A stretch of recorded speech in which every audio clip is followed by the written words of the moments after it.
فلا هادي له وأشهد أن لا إله إلا الله وحده لا شريك له وأشهد أن محمدا عبده ورسوله أعوذ بالله من الشيطان الرجيم بسم الله الرحمن الرحيم قال رب اشرح لي صدري ويسر لي أمري واحلل عقدة من لساني يفقهوا قولي واجعل لي وزيرا من أهلي هارون اشدد به أزري وأشركه في أمري كي نسبحك كثيرا ونذكرك كثيرا إنك كنت بنا بصيرا صدق الله المولى العظيم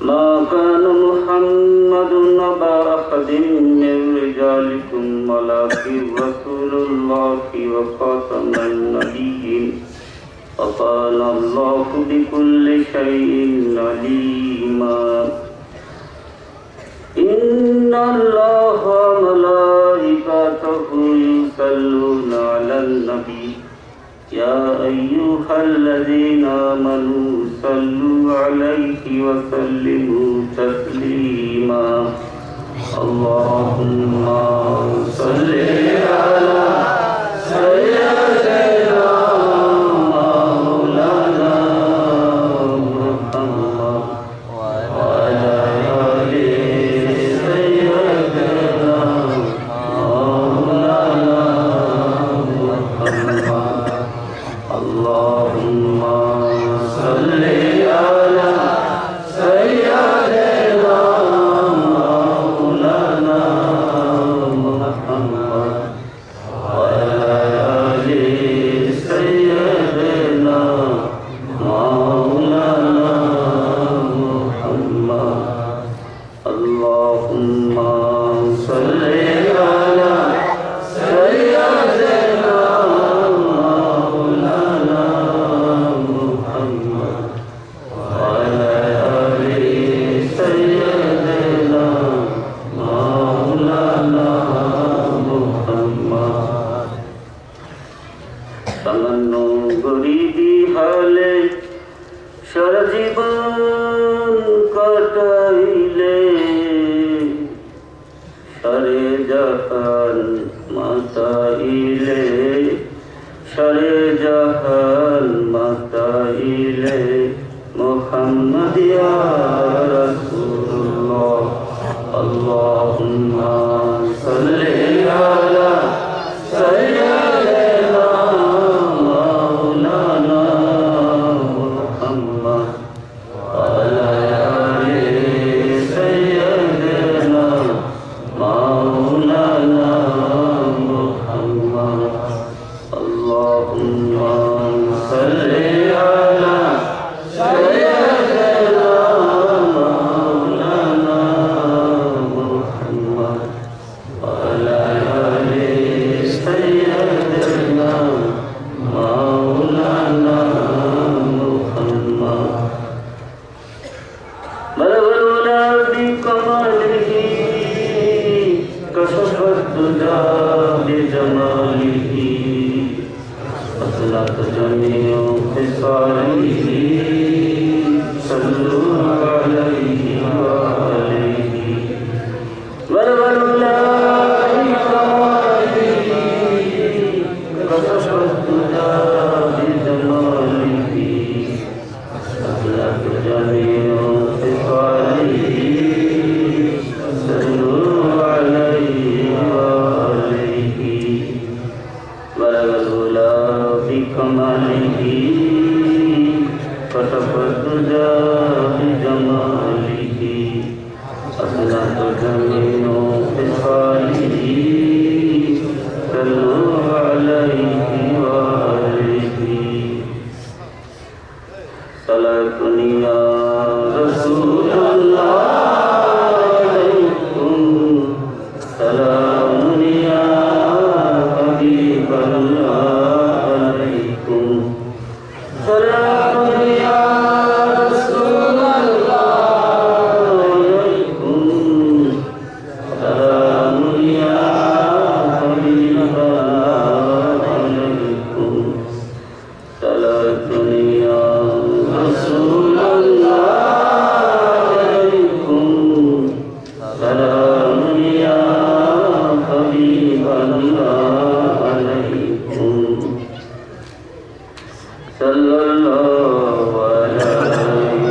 আলহামদুলিল্লাহ রাব্বিল আলামিন। সমস্ত প্রশংসা আল্লাহ পাকের জন্য, যিনি আমাদের প্রভু প্রতিপালক, যিনি এই পৃথিবী, গ্রহ, নক্ষত্র সমস্ত কিছু সৃষ্টিকর্তা। সেই মহান রব্বুল আলামিনের জন্য আদি এবং অন্তের সমস্ত প্রশংসা। যাবতীয় প্রকারের উৎকৃষ্ট দরুদ এবং সালাম বর্ষিত হোক তারই প্রিয় নবী হযরত মুহাম্মদ সাল্লাল্লাহু আলাইহি ওয়াসাল্লাম সহ অন্যান্য নবী আলাইহিস সালামের ওপর, নবী পাক সাল্লাল্লাহু আলাইহি ওয়াসাল্লামের পরিবার পরিজন এবং আল্লাহ পাকের যত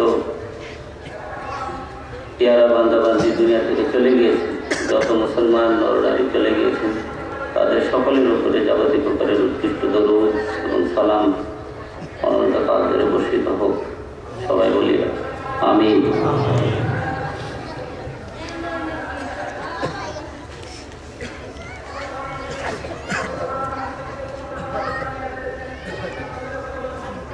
এই দুনিয়াতে আমরা এসেছি, আমাদের পূর্ববর্তীগণ যেরকম এসেছিলেন আমরাও এসেছি। তাদের মতো আমাদেরকেও এই দুনিয়া থেকে একসময় চলে যেতে হবে। এই দুনিয়াতে আসার এক বিশাল উদ্দেশ্য নিয়ে কিন্তু আমরা এসেছি।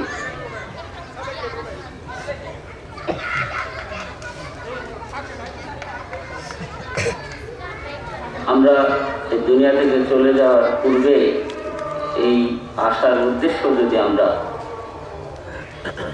পুরো করে যেতে পারি, সেটাই হচ্ছে আমাদের জন্য সাফল্যের কথা হবে। কি উদ্দেশ্যে আমরা এই দুনিয়াতে এসেছি? আল্লাহ পাক কোরআনুল মাজিদে বলছেন, বিসমিল্লাহির রহমানির রহিম, ওমা খালাকতুল জিন্না ওয়াল ইনসা ইল্লা লিয়াবুদুন। আমি মানুষ এবং জিনকে আমার ইবাদত ভিন্ন অন্য কোনো উদ্দেশ্যে সৃষ্টি করিনি। এবং আল্লাহ পাক এত কিছু সৃষ্টি করলেন এবং মানুষ হচ্ছে কিন্তু সেই সৃষ্টির শ্রেষ্ঠ আশরাফুল মাখলুকাত। যে শ্রেষ্ঠ হয় তার উপরে কিন্তু দায়িত্ব অনেক বেশি হয়। সুতরাং আমরা যদি এই দায়িত্ব সম্পর্কে দায়িত্ব পালন করার আগে দায়িত্বের সম্পর্কে যদি আমরা সচেতন হতে পারি, আমার দায়িত্বটা সম্পর্কে যদি আমি আগে জানতে পারি এবং দায়িত্বটা কিভাবে পুরোপুরি পালন করা সম্ভব সেই বিষয়টা যদি আমরা আগে অবহিত পারি, তার পরবর্তীতে না আমরা করণীয় হবে আমাদের জন্য, যেটাকে আমরা অনেক সময় ইঞ্জিনিয়ারিং ভাষায় বলি যে কাজের আগে আমার পরিকল্পনা, প্ল্যান, এটা যত পারফেক্ট হবে, যত সুন্দর হবে, যত নিখুঁত হবে, আমি যখন কাজের বাস্তবায়নের দিকে যাব তখন কিন্তু সেই জিনিস আমি আরও সুন্দরভাবে করার তখন আমার পক্ষে সম্ভব হবে পরিকল্পনার মধ্যে। এবং পরিকল্পনা করতে গেলে কিন্তু আমাকে সেই বিষয় সম্পর্কে আগে জানতে হবে। এই জানা, পরিকল্পনা, এই বিষয়গুলোর মধ্যে যদি আমার ত্রুটি থাকে, তাতে কম থাকে, তবে এক্সিকিউশনে অর্থাৎ বাস্তবায়নেও আমার সেই ক্ষেত্রে ত্রুটি বিচ্যুতি থাকবে।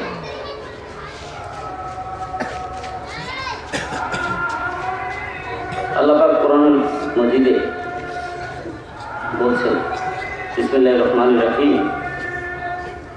কুল ইন কুনতুম তুহিব্বুনাল্লাহ ফাত্তাবিউনি ইউহিব্বুকুমুল্লাহ। নবী পাক সাল্লাল্লাহু আলাইহি ওয়াসাল্লাম বলছেন যে আপনি বলে দিন, যারা আমার সন্তুষ্টি, আমার মহব্বত যারা চায়, তারা যেন আপনার অনুসরণ করে। নবী পাক সাল্লাল্লাহু আলাইহি ওয়াসাল্লামের স্মরণের ওই অনুসরণের মধ্যেই কিন্তু আমাদের এই সফলতা, কামিয়াবি। যে নবী পাক সাল্লাল্লাহু আলাইহি সাল্লাম, নবী পাক সাল্লাল্লাহু আলাইহি সাল্লামের উম্মত হওয়ার যে আমরা সৌভাগ্য অর্জন করেছি, এটা যে কত বিশাল সৌভাগ্য, সেই শুকরিয়া তো আমরা কখনোই আদায় করতে পারবো না। এটা আল্লাহ পাকের অবাধ মহিমা, করুণা। এই নিয়ামতের, এই রহমতের শুকরিয়া আদায় কিঞ্চিত সম্ভব যদি আমরা অনুসরণের ক্ষেত্রে সফল হতে পারি। এখন বাস্তবিকে দেখা যাচ্ছে আমরা দিনদারির কেউ কেউ চেষ্টা করছি, বাহ্যিকভাবে অনুসরণের চেষ্টা করছি নবী পাক সাল্লাল্লাহু আলাইহি সাল্লামের, আবার কেউ কেউ হয়তো গাফেল। কিন্তু যারা বাহ্যিকভাবে আমরা অনুসরণের চেষ্টা করছি, তারপরেও দেখা যাচ্ছে যে শরীয়তের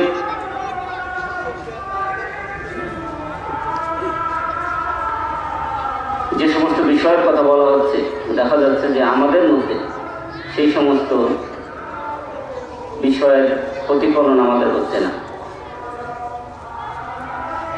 যেমন নবী পাক সাল্লাল্লাহু আলাইহি ওয়াসাল্লাম মেরাজের পরে এসে যখন মেরাজের কথা বলছিলেন, সাহাবারা যখন আজমাইন একজন জিজ্ঞেস করলেন, ইয়া রাসূলুল্লাহ, আমাদের মেরাজ কিভাবে হবে? নবী পাক সাল্লাল্লাহু আলাইহি ওয়াসাল্লাম বললেন, আসসালাতু মিরাজুল মুমিনিন, অর্থাৎ নামাজ হচ্ছে মুমিনের জন্য মেরাজ শুরু। আমরা নবী পাক সাল্লাল্লাহু আলাইহি ওয়াসাল্লামের বাহ্যিক অনুসরণ করার পরেও দেখা যাচ্ছে যে আমাদের এই নামাজে যেভাবে হওয়া উচিত সেভাবে আমরা নামাজ পড়তে পারছি না। নামাজ আমরা পড়ছি, কিন্তু তারপরেও শরীয়তের বিভিন্ন ধরনের যে সমস্ত নিষেধ করা হয়েছে, যে সমস্ত জিনিসের আল্লাহ আমাদের নবী পাক সাল্লাল্লাহু আলাইহি ওয়াসাল্লামের মহব্বতের কথা বলা হয়েছে, বা আল্লাহ পাক কোরআনুল কারীমে যেমন বলছেন,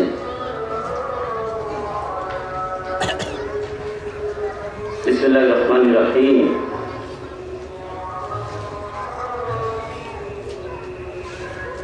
আল্লাযীনা ইয়াযকুরুনাল্লাহা কিয়ামান ওয়া কুউদাও ওয়া আলা জুনুবিহিম ওয়া ইয়াতাফাক্কারুনা ফি খালকিস সামাওয়াতি ওয়াল আরদ রব্বানা মা হাযা খালাকতা বাতিলা সুবহানাকা ফাকিনা আযাবান নার। সেই প্রকৃত বুদ্ধিমানদের কথা বলা হচ্ছে, যারা দাঁড়িয়ে, বসে, শুয়ে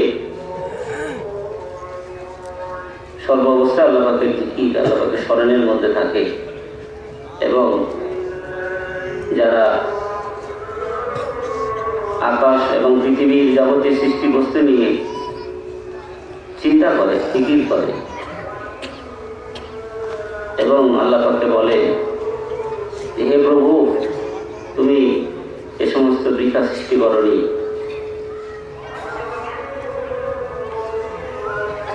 এই সমস্ত বিষয় আল্লাহ পাক যেগুলো বলেছেন, দেখা যাচ্ছে যে বাহ্যিক অনুসরণের এর ফলে এই সমস্ত জিনিস আমাদের অর্জিত হচ্ছে না, কিংবা মুসলমানের জীবন আখলাক যেমন হওয়া উচিত, চরিত্র যেমন হওয়া উচিত, সেই সমস্ত চরিত্রের প্রতিফলন আমাদের মধ্যে আসছে। এতেই বোঝা যাচ্ছে যে আমাদের অনুসরণ পুরোপুরি হচ্ছে না। এই অনুসরণের মধ্যে কোথাও গ্যাপ থাক, মানে কোনো একটা কমতি বা একটা গ্যাপ হচ্ছে।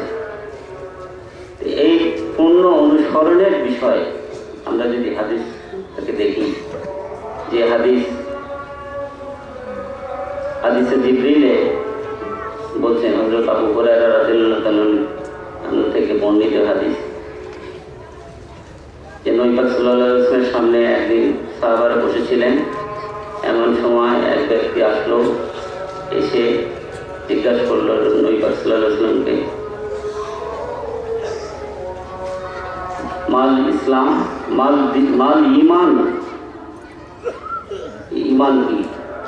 নবী পাক সাল্লাল্লাহু আলাইহি ওয়াসাল্লামের উত্তর দিলেন যে ঈমানের যে বিষয় আল্লাহ পাকের প্রতি বিশ্বাস, ফেরেশতাদের প্রতি বিশ্বাস, কিতাবের প্রতি বিশ্বাস, রসুলের প্রতি বিশ্বাস, পরকালের প্রতি বিশ্বাস। এই হাদিসটা অনেক বড় হাদিস। এই বিশ্বাস সম্পর্কে বলার পরে নবী পাক সাল্লাল্লাহু আলাইহি ওয়াসাল্লামকে আবার জিজ্ঞাসা করলেন, মাল ইসলাম, ইসলাম কি? নবী পাক সাল্লাল্লাহু আলাইহি ওয়াসাল্লাম বললেন, ইসলামের যে 5টি স্তম্ভের বিষয়, যে কালেমা, প্রথমে কালেমার কথা বললেন, যে লা ইলাহা ইল্লাল্লাহ মুহাম্মাদুর রাসূলুল্লাহ, এটা বিশ্বাস করা এবং শিরক থেকে বেঁচে থাকা। সেই সঙ্গে নামাজের কথা বললেন, যাকাতের কথা বললেন, রোজা এবং হজের কথা বললেন। এরপরে নবী পাক সাল্লাল্লাহু আলাইহি ওয়াসাল্লামকে বললেন ইহসান সম্পর্কে, যে ইহসান কি? নবী পাক সাল্লাল্লাহু আলাইহি ওয়াসাল্লাম বললেন, ইহসান হচ্ছে ওই যে তুমি এমনভাবে আল্লাহ পাকের ইবাদত করো যেন তুমি আল্লাহ পাককে দেখছো। যদি এটা সম্ভব না হয়, অন্ততপক্ষে আল্লাহ পাক তোমাকে দেখছেন। এই হাদিস বলা হয় যে উম্মুল হাদিস, হাদিসে ইহসান, হাদিসে জিবরিল, অনেকভাবে এই হাদিসকে সম্মানিত করা হয়। এই হাদিস অনুযায়ী যদি দেখি যে আমরা এই হাদিসে কতটুকু অনুসরণ করছি, এই দুনিয়াতে আমরা পরীক্ষাস্থল। এখন আমরা যদি কোনো পরীক্ষার হলে এমন হয় যে প্রশ্নপত্রে 3টা বিভাগ, ক বিভাগ, খ বিভাগ, গ বিভাগ। ক বিভাগে প্রত্যেকটা বিভাগেই আপনাকে ন্যূনতম 50 ভাগ করে পেলে আপনি পাস করবেন। এখন আপনি ক বিভাগে পার্টিসিপেট করলেন, ক বিভাগে উত্তর করলেন, খুব ভালো করলেন। খ বিভাগে আপনি উত্তর করলেন, খুব ভালো করলেন, 80% করে আপনি উত্তর করলেন। কিন্তু গ বিভাগে যে আপনি কোনো উত্তর করলেন না বা করতে পারলেন না, তাহলে কি এই পরীক্ষায় পাস হবে?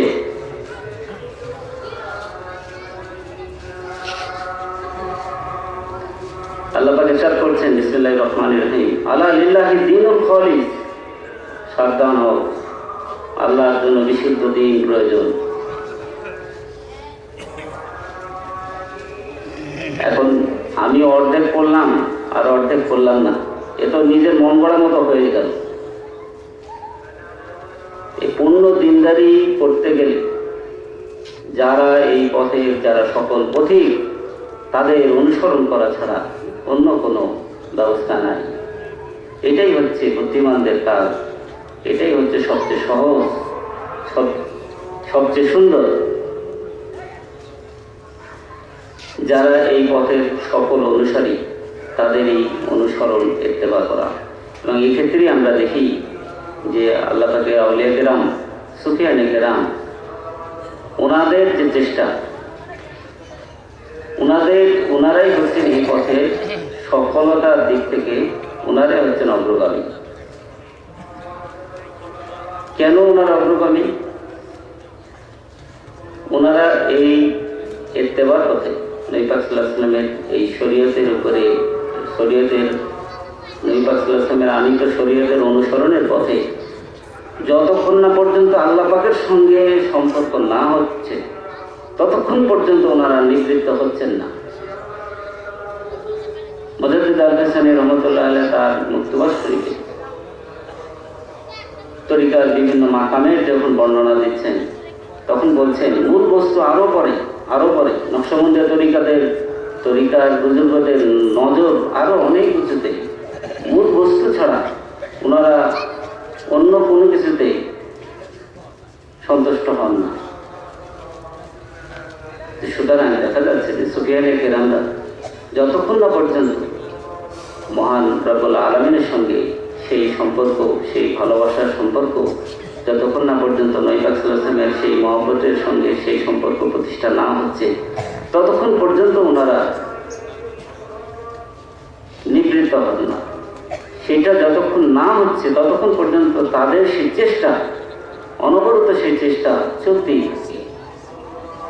এই জন্যই আউলিয়া কিরাম হচ্ছেন এই পথে সফল। এবং আমরা যারা দিনদারি করতে চাই, ওনাদের যদি আমরা অনুসরণ করতে পারি সফলভাবে, সেটাই তখনই হবে আমাদের জীবন সার্থক এবং সফল।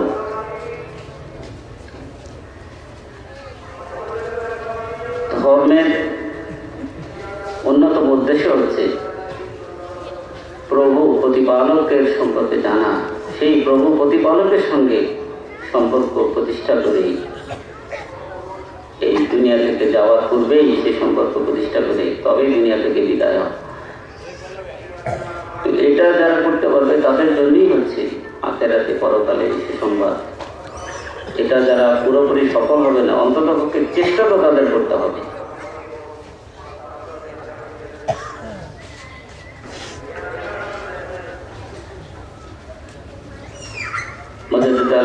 রহমতুল্লাহ আলাইহি মুক্তবাদ শরীফে দিনের বিষয়ে বলছেন যে দিনের মূল উপাদান হচ্ছে তিনটা।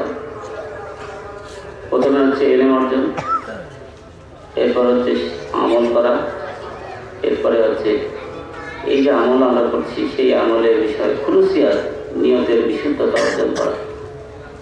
আমরা যদি সেই হাদিসে ইহসানের দিকে আমরা করি, সেখানেও কিন্তু তিনটা বিষয় ছিল। প্রথমে ঈমান, এরপরে হচ্ছে ইসলাম সম্পর্কে নবী পাক সাল্লাল্লাহু আলাইহি ওয়াসাল্লাম বলেছেন, এরপরে হচ্ছে ইহসান। এই ইহসানের সঙ্গে এই খুলুসিয়াতের সম্পর্ক। খুলুসিয়াত হচ্ছে আমরা যে আমলই করি না কেন আল্লাহ পাকের সন্তুষ্টির জন্যই যে আমরা করছি,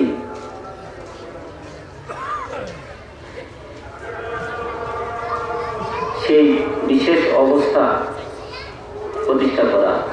এবং এই বিষয় অর্জন করতে গেলে এই খুলুসিয়াতের উৎপত্তি স্থল কোথায়, খুলুসিয়াতটা কিসের সঙ্গে সম্পর্কিত? এটা হচ্ছে সেই কলবি ইলম বা কলবের সঙ্গেই সম্পর্কিত। কল অত্যন্ত গুরুত্বপূর্ণ একটা অংশ মানুষের শরীরে। হাদিস শরীফে বলা হচ্ছে আল কলবুল্লাযী হুয়া সুলতানুল আযা, কলব হচ্ছে সমস্ত এই অঙ্গ প্রত্যঙ্গের বাসা। ঈমান থাকে হচ্ছে কলবে। কোরআন শরীফে বলা হচ্ছে বিসমিল্লাহির রহমানির রহিম উলাইকা কাতাবা ফি কুলুবিহিমুল ঈমান। কলবের জন্যই ঈমানকে আল্লাহ পাক নির্দিষ্ট করে দিয়েছেন। আমরা দেখতে পাচ্ছি ঈমান থাকে হচ্ছে কলবে, আল্লাহ পাকের মহব্বত থাকে হচ্ছে কলবে, আল্লাহ পাকের রহমতের আশা থাকে হচ্ছে কলবে। নবী পাক সাল্লাল্লাহু আলাইহি ওয়াসাল্লামের প্রতি যে কোরআন নাযিল হয়েছে সেটাও নাযিল হয়েছে কিন্তু কলবে। আল্লাহ পাক কোরআন শরীফে বলছেন বিসমিল্লাহির রহমানির রহিম ফাইন্নাহু নাযালাহু আলা কলবিকা বিইذنিল্লাহ। জিবরাইল আলাইহিস সালামের কথা বলছেন যে তিনি আপনার কলবে এই কোরআন পাক আল্লাহর নির্দেশে তিনি আপনার এই কলবে এই কোরআন নাযিল করেছেন।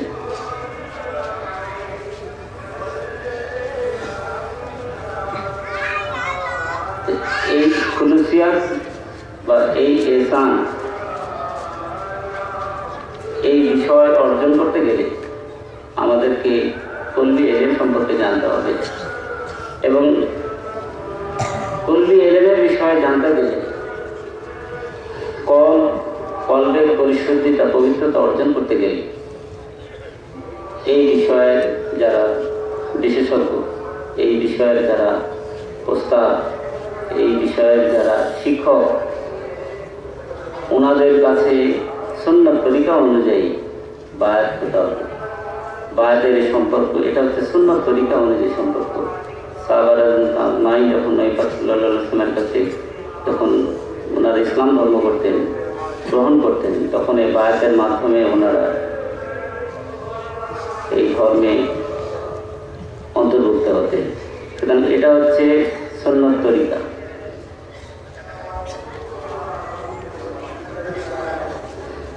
এই কলবি ইলমের বিষয়ে যেমন আল্লাহ পাক কোরআনুল কারীমে বলছেন, আফামান শারাহাল্লাহু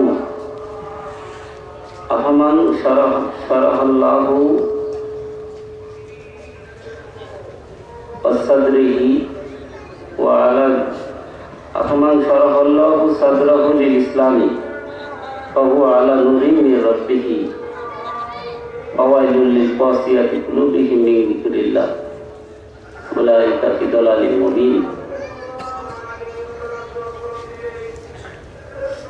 এর অর্থ হচ্ছে, যাদের অন্তরকে আল্লাহ পাক ইসলামের উপরে, ইসলামের জন্য সুপ্রশস্ত এবং সুবিস্তৃত করে দিয়েছেন,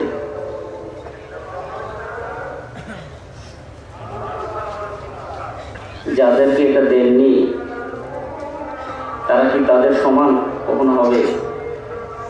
এবং দুর্ভোগ তাদের জন্য যারা আল্লাহ পাকের স্মরণ বা জিকির থেকে গাফেল।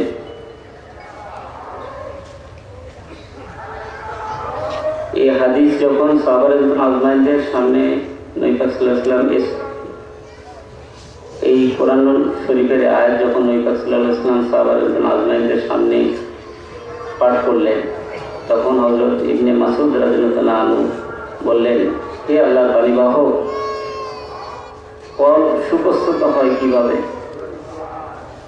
নবী পাক সাল্লাল্লাহু আলাইহি ওয়াসাল্লাম বললেন যে কলবের মধ্যে এক বিশেষ নূর প্রবেশ করে,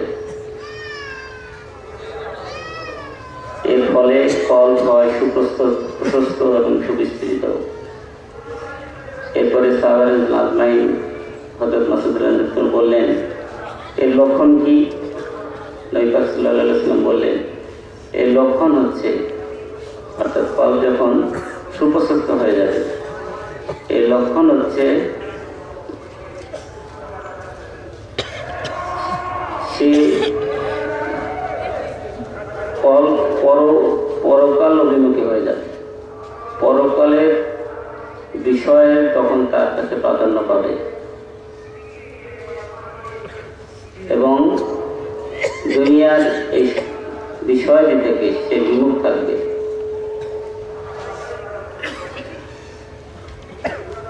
এখন এই কলবের বা সদর বক্ষ প্রশস্তকরণের এই বিষয়, এটা করতে গেলে দেখা যাচ্ছে যে এক বিশেষ নূর কলবের মধ্যে প্রবেশ করতে হবে। এখন নবী পাক সাল্লাল্লাহু আলাইহি ওয়াসাল্লামের সোহবতের মাধ্যমে সাহাবায়ে আজমাইন এই যে ফজিলত যেটা লাভ করেছেন, এটা কিভাবে জারি থাকবে? নবী পাক সাল্লাল্লাহু আলাইহি ওয়াসাল্লামের মধ্যে সাহাবায়ে আজমাইনদের সোহবত যারা পেয়েছেন, সেই তাবেঈনরা, ওনারাও এই পরিশুদ্ধি পবিত্রতা অর্জন করেছেন। সাহাবাদের সোহবতের মাধ্যমে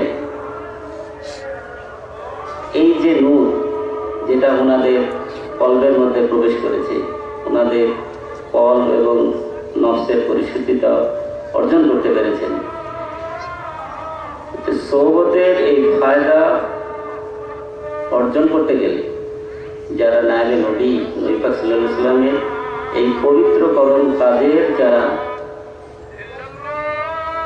প্রতিনিধি এবং ওনারাই হচ্ছেন প্রকৃত নায়েবে নবী, ইনাদের সোহবত অর্জন করে, ওনাদের সোহবত অর্জনের সুন্নত তরিকা অনুযায়ী সোহবত অর্জনের মাধ্যমে এই কলবের এই প্রশস্ততা এবং পবিত্রতা অর্জন করতে হবে। আমরা হাদিস শরীফ অনুযায়ী এভাবেই আমরা কিন্তু দেখছি। সুতরাং আমরা যদি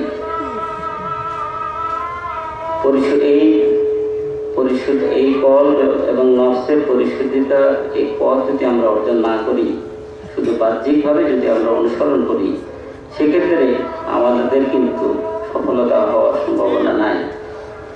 এই জন্য, কারণ শয়তান হচ্ছে আমাদের সবচেয়ে বড় শত্রু এবং তার সবচেয়ে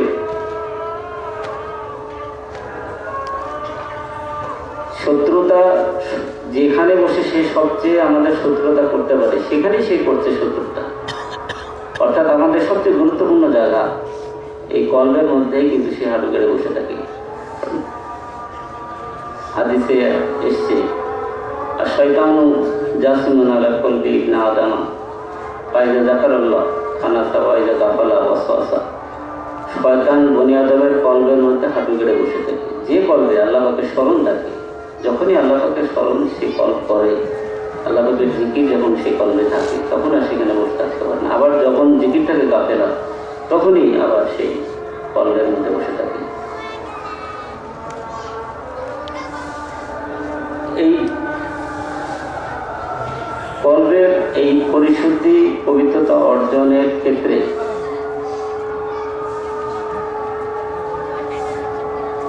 আমাদেরকে শয়তান থেকে বাঁচতে হলে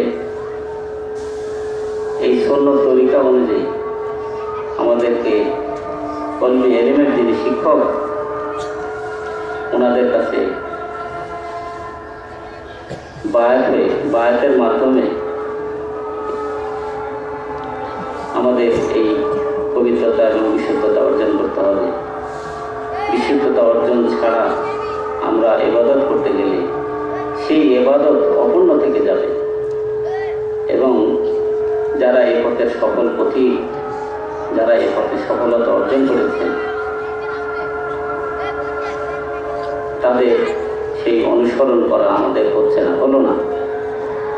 এই সফল হতে গেলে এই সফল যারা এই পথে হয়েছেন তাদের এই অনুসরণ আমরা যদি করতে পারি তবে সেটাই হচ্ছে আমাদের জন্য সবচেয়ে সৌভাগ্য এবং সফলতার বিষয়। আল্লাহ পাক আমাদের এই পথে